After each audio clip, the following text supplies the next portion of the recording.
दोस्तों आदाब, नमस्कार। मैं सदर सैफी और आप देख रहे हैं भारत जंक्शन पर हमारा खास प्रोग्राम बदलती दुनिया।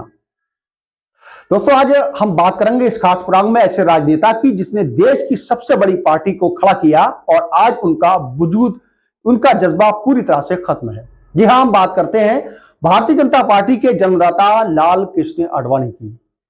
आडवाणी का जन्म 8 नवंबर 1927 भारतीय जनता पार्टी के वरिष्ठ नेता हैं। भाई, भारतीय जनता पार्टी को राजनीति में प्रमुख पार्टी बनाने में उनका योगदान सर्वोपरि कहा जा रहा है। वे कई बार भाजपा के राष्ट्रीय अध्यक्ष भी रह चुके हैं। जनवरी 2008 में राष्ट्रीय जनतांत्रिक गठबंधन के लोकसभा चुनाव में आडवाणी के नेतृत्व में चुनाव तथा जीत होने पर उन्हें प्रधानमंत्री बनाने की घोषणा की थी। लालकृष्ण आडवाणी भारतीय जनता पार्टी के जिन नामों को पूरी पार्टी को खड़ा करने और उसे राष्ट्रीय स्तर तक लाने का श्रेय जाता है, उसमें सबसे आगे की पंक्ति में उनका नाम आता है। लालकृष्ण आडवाणी कभी पार्टी के कर्णधार कहे गए, कभी लौह पुरुष और कभी पार्टी का असली चेहरा। कुल मिलाकर पार्टी के आज तक के इतिहास में अहम अध्याय है लालकृष्ण आडवाणी। 8 नवंबर 1927 को वर्तमान पाकिस्तान के कराची में लालकृष्ण आडवाणी का जन्म हुआ था। उनके पिता श्री डी आडवाणी और मां ज्ञानी आडवाणी थी। विभाजन के बाद भारत आ गए। आडवाणी ने 25 फरवरी 1965 को कमला आडवाणी को अपनी अर्धांगिनी बनाया। आडवाणी के 2 बच्चे हैं।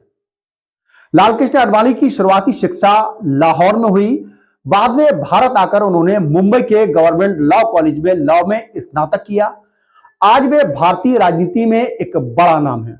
गांधी के बाद वो दूसरे जननायक हैं जिन्होंने हिंदू आंदोलन का नेतृत्व किया और पहली बार बीजेपी की सरकार बनवाई। लेकिन पिछले कुछ समय से उनकी मौलिकता खोते हुए नजर आ रहे हैं। जिस आक्रामकता के लिए वो जाने जाते थे, उस छवि को ठीक विपरीत आज वो समझौतावादी नजर आते हैं। हिंदुओं में नई चेतना का सूत्रपात करने वाले आडवाणी में लोग 90 के दशक में आडवाणी ढूंढ रहे हैं। अपनी बयानबाजी की वजह से अपनी काफी फजीयत हुई। अपनी किताब और ब्लॉग में वो चर्चा में आए और आलोचना भी हुई। वर्ष 1951 में डॉक्टर श्यामा मुखर्जी ने जनसंघ की स्थापना की। तब से लेकर सन 1957 तक आडवाणी पार्टी के सचिव रहे। वर्ष 1973 में 1977 तक आडवाणी ने भारतीय जनसंघ के अध्यक्ष का दायित्व संभाला। वर्ष 1980 में भारतीय जनता पार्टी की स्थापना के बाद 1986 में लालकृष्ण आडवाणी पार्टी महासचिव रहे। इसके बाद 1986 से 1991 तक पार्टी के अध्यक्ष पद का उत्तरदायित्व भी उन्होंने संभाला। इसी दौरान 1990 में राम मंदिर आंदोलन के दौरान उन्होंने सोमनाथ से अयोध्या के लिए राम रथ यात्रा निकाली। हालांकि आडवाणी को बीच में ही गिरफ्तार कर लिया गया था। इस यात्रा के बाद आडवाणी का राजनीतिक कद और बढ़ गया। 1990 की रथ यात्रा में आडवाणी की लोकप्रियता को चरम पर पहुंचा दिया। वर्ष 1992 में बाबरी मस्जिद दिवंगत के बाद जिन लोगों को अभियुक्त बनाया गया, उनमें आडवाणी का नाम भी सबसे आगे था। लालकृष्ण आडवाणी 3 बार भारतीय जनता पार्टी के अध्यक्ष रहे। आडवाणी 4 बार राज्यसभा और 5 बार लोकसभा के सदस्य भी रहे।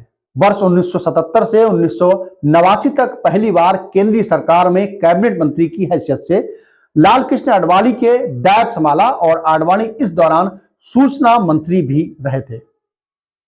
आडवाणी ने अभी तक के राजनीतिक जीवन में सत्ता का जो सर्वोच्च पद संभाला है वह एनडीए शासनकाल के दौरान उप प्रधानमंत्री का है।